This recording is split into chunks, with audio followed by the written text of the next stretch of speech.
Dear students, today I will teach you synthesis. At first you should understand the meaning of the synthesis. What is synthesis? Synthesis की परिभाषा क्या है? Synthesis किसे कहते हैं? Synthesis का मतलब होता है संश्लेषण।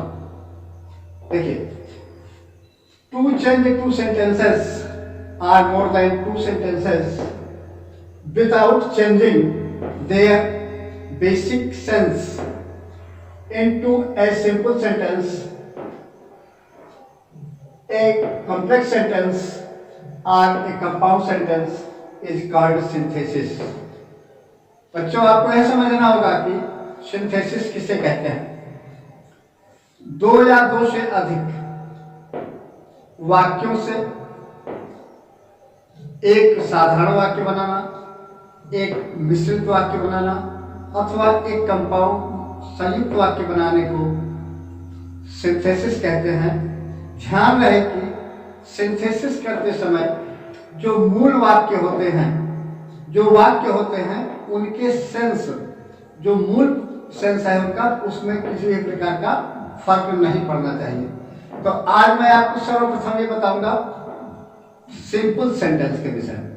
At first you should understand about simple sentence. This sentence which carry only one finite verb, it is called sentence. Simple sentence. ऐसा वाक्य जो अपने साथ केवल एक फाइनाइट वर्ब रखता है वह सिंपल सेंटेंस कहलाता है। अब आपके दिमाग में यह बात बनता होगा कि जब हमको दो या दो से अधिक वाक्य मिले हैं तो सिंपल सेंटेंस कैसे बनेगा, कैसे उसमें एक फाइनाइट वर्ब होगी? क्योंकि हर वाक्य के अपने अपने अलग एक क्रिया होती है, एक कर्ता होता है। जब तक कर्ता और क्रिया नहीं होते हैं तब तक वाक्य पूरा नहीं होता है। तो चलिए हम आप शुरू करते हैं। सिंपल सेंटेंस के विषय में आज बताएंगे।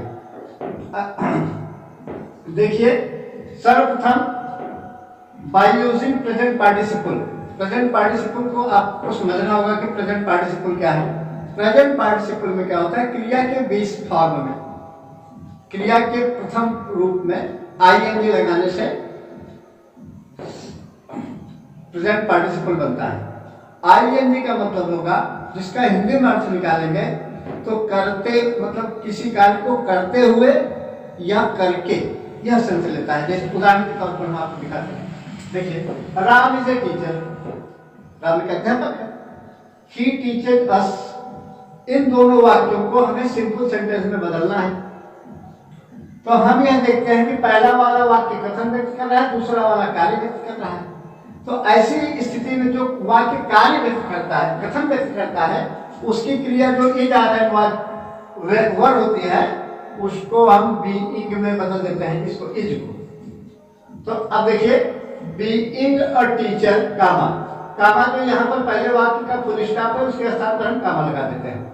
Being a teacher Ram teaches us, एक अध्यापक होकर के राम हमको पढ़ाता है। तो इसका मतलब सेंस होकर के निकल रहा है ना, बीइंग माने होकर के या होते हुए। तो being a teacher Ram teaches अस।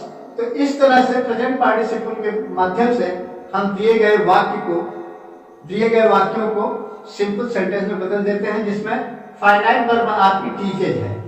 ये जो आपका पहले वाला वाक्य बीइंग ए टीचर है, जो राम इज ए टीचर का ही एक बदला हुआ रूप है, तो ये यहाँ पर वाक्यांश हो गया। ये क्या हो गया? वाक्यांश माने वाक्य का एक हिस्सा हो गया, अब वाक्य नहीं रह गया। अच्छा, मान लीजिए आप कहेंगे साहब यहाँ पर आपने क्या कहते हैं, कथन व्यक्त करने वाले वाक्य और कार्य व्यक्त करने वाले वाक्य की तुलना बना कर दिया।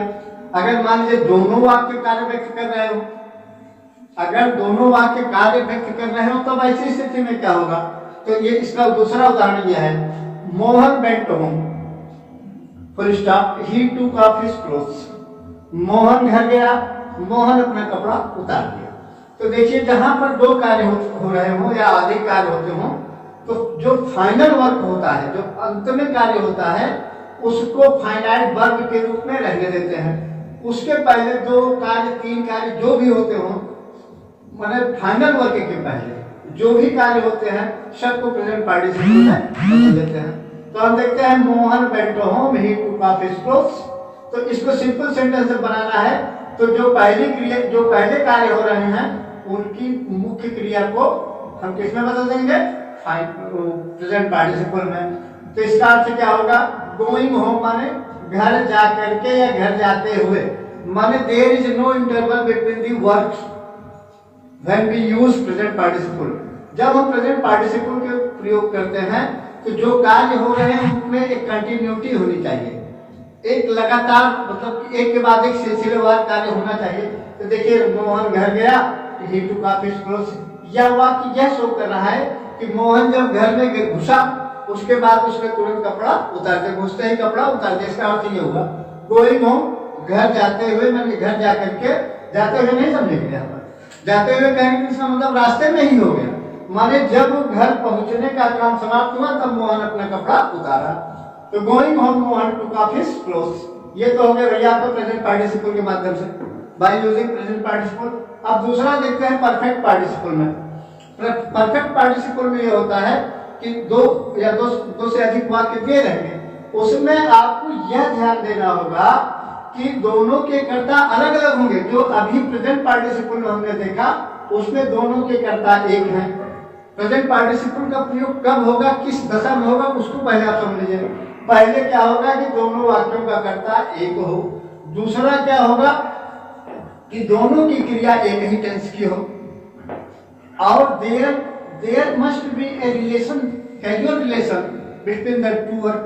दोनों कार्यों के बीच में एक कंटिन्यूटी होनी चाहिए, मतलब एक रिश्ता होना चाहिए। तो यहाँ पर Ram is a teacher, he teaches me. तो why does Ram teach me?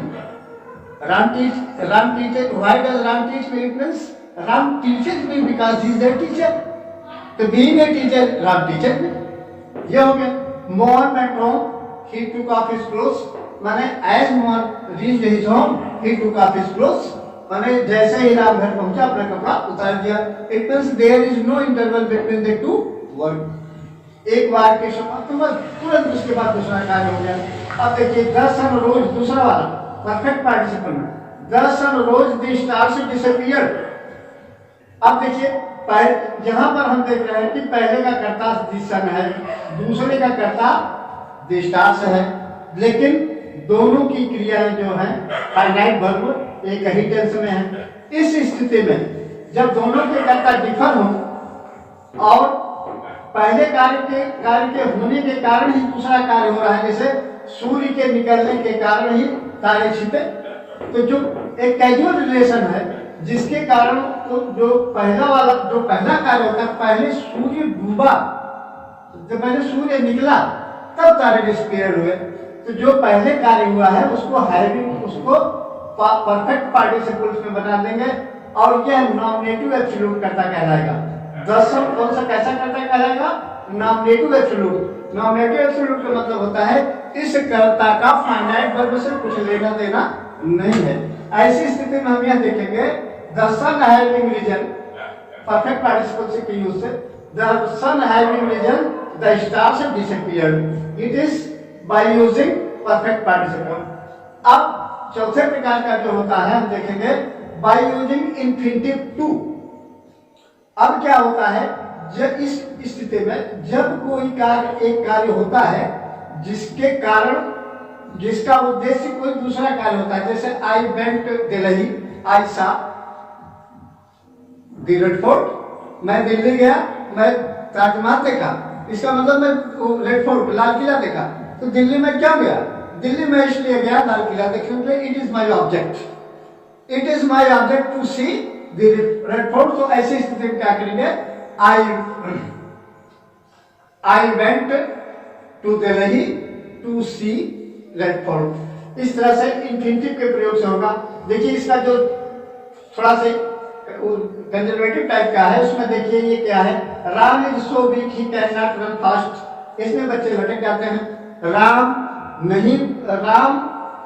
Is weak he can not run fast. Ram इतना कमजोर है कि वह तेज नहीं चल सकता है, वह तेज नहीं दौड़ सकता है। तो इसमें इंफिनिटिव का प्रयोग हमने किया, Ram is too weak to run fast. इस तरह से इन्फिनिटिव के प्रयोग से दो या दो से अधिक वाक्यों को मिला करके हम एक साधारण वाक्य बना लेते हैं। अब अगला नंबर आता है बाय यूजिंग नाउन और phrase in a position. By using noun और फ्रेज इन अ पोजीशन, इसमें हम देखते हैं कि एक गाना आता है, एक डोर खींचे कोई दूजा चलाए। इसका मतलब ये होता है कि पहला वाला जो जिसके साथ हम उसको रखेंगे वह उसकी व्याख्या करेगा। जैसे देखिए, Ashok is a teacher, he teaches me. Ashok एक अध्यापक है, वह मुझे पढ़ाता है। तो अशोक को क्या माना गया है? टीचर। तो Ashok comma a teacher teachers मी। देख लीजिए, अशोक कामा ए टीचर। तो इसका मतलब ये कर्ता का की व्याख्या कर रहा है। कौन व्याख्या कर रहा है? टीचर। अशोक क्या है? टीचर है। Ashok a teacher, Ashok comma a teacher comma teaches me. तो इस तरह से हम देख रहे हैं कि जब किसी संज्ञा की व्याख्या, मतलब कर्ता की व्याख्या करता हो या कर्म की व्याख्या करता हो, तो जो शब्द जिस उसकी व्याख्या करता है अगर संज्ञा के रूप में है तो उसको उस संज्ञा को रख देंगे। नहीं तो फ्रेज में है, अगर फ्रेज में है तो फ्रेज को फिर उसके पास रखेंगे पूरे वाक्य के लिए। तो इस तरह से Ashok comma a teacher teachers me. तो इस तरह से बाय यूजिंग नाउन और फ्रेज इन अ पोजीशन का सिस्टम पूरा हो गया। राम हेल्प्ड मी, ही एडवाइज्ड मी लिबरली। इसको सिंपल सेंटेंस में बदलना है। तो इसमें क्या होता है, इस तरह के वाक्यों में दोनों कार्य उसने किया, सहायता भी की और सलाह भी दिया। तो अब ऐसी स्थिति में प्रीपोजिशन नाउन और फ्रेज बिफोर, किसी संज्ञा के पहले प्रीपोजिशन का प्रयोग करके या किसी संज्ञा के पहले प्रीपोजिशन प्रयोग करके या प्रीपोजिशन का प्रयोग किसी फ्रेज के साथ करके तब भी बनाया जाता है। जैसे besides helping me, besides helping me, मेरी सहायता करने के अतिरिक्त राम एडवाइज्ड मी लिबरली, राम ने खुल करके मेरी सहायता भी को क्या कहते हैं सलाह दे दिया मुझे। अब इसी तरह से अगला देखते हैं by using past participle. Past participle में क्या होता है? जो पास्ट पार्टिसिपल होता है वो हमेशा हमेशा विशेषण का कार्य करता है। हालांकि विशेषण के कार्य तो सब कर रहे हैं। ऐसा ए boy, the boy was last, how was the boy, how was the boy, the boy was last. It means it is qualifying the noun a boy या ऑब्जेक्ट ए बॉय। तो I saw A last boy. इस तरह से हम देखते हैं कि विभिन्न प्रकार के विभिन्न प्रकार के साधारण वाक्य, विभिन्न प्रकार के वाक्य दिए रहते हैं और उनको हम प्रेजेंट पार्टिसिपल, पास्ट पार्टिसिपल और परफेक्ट पार्टिसिपल, इन्फिनिटिव का प्रयोग करके और नाउन और फ्रेज इन अ पोजीशन का प्रयोग करके, इसी तरह से प्रीपोजिशन का प्रयोग करके हम साधारण वाक्य बना लेते हैं।